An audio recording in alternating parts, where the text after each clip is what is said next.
Let's bring in our good friend. Wednesdays, he has us on his calendar, and that's Dr. Joe Congini, Sports Medicine Center at Akron Children's Hospital.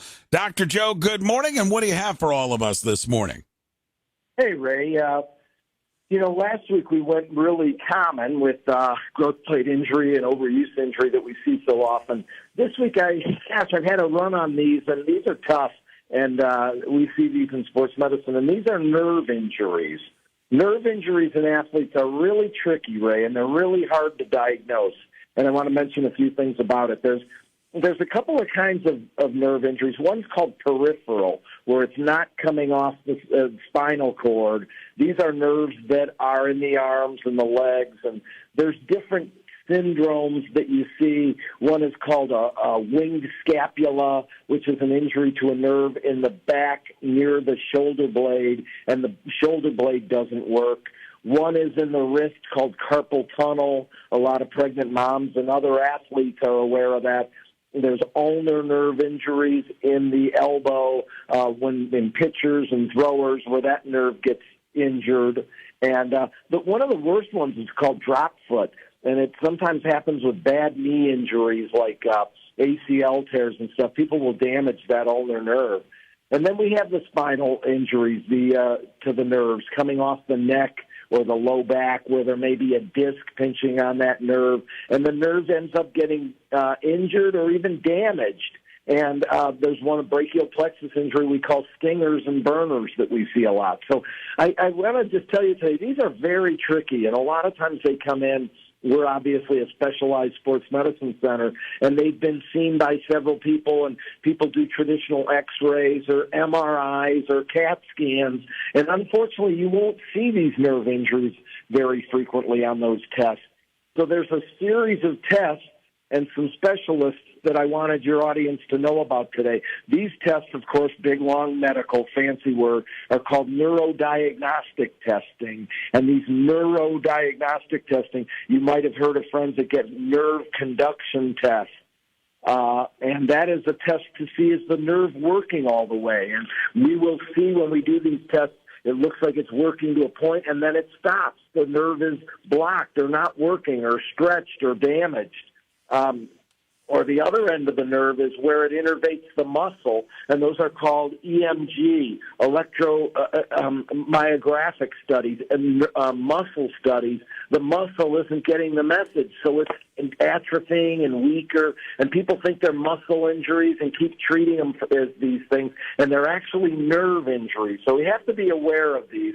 And I have to tell you, I'm very thankful, Ray, that in the last several years, we have members of our team that are called physical medicine and rehabilitation specialists. It's called PM&R, or physiatrists.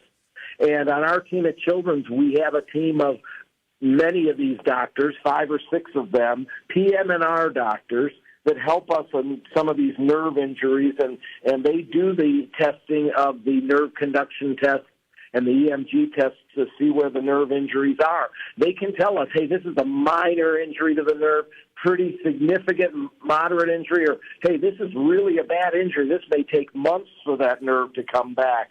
And so these PM&R, or physical medicine specialists, we actually this year even took one in the match. There's going to be a fellow on our team. They do brain injuries. They do a lot of pain management.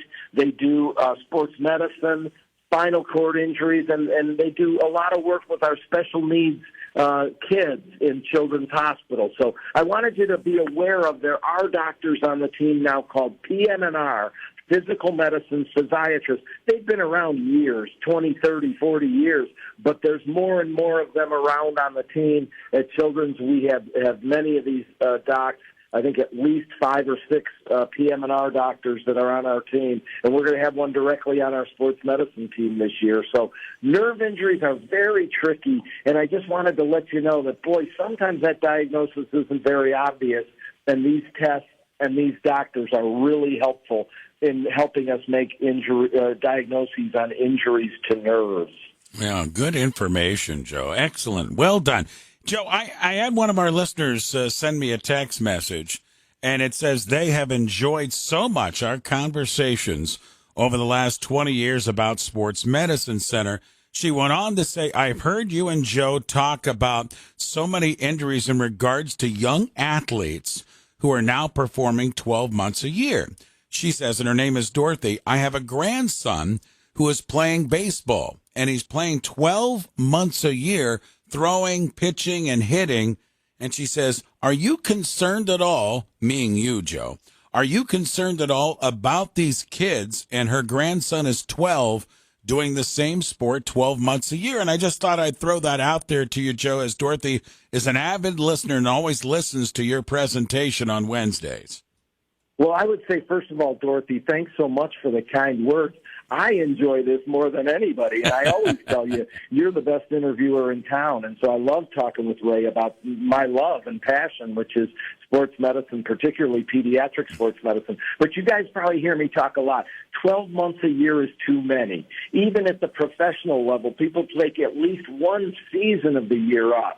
So, I mean, not fall, winter, spring, summer. Take at least one season of the year, 3 months, where you do other things. You could do some training during that period of time. But we prefer you play another sport, which really, I think, helps with some of the burnout issues. So thanks so much. She's right on it. It definitely helps keep kids healthy if they take at least a season of the year off and do not play year-round. All right, there you go, Dorothy. Joe, good answer, my friend. We'll reconnect next Wednesday. As always, Joe, thanks for the time with us here on WAKR. Talk to you Wednesday, Ray. Love it. All right.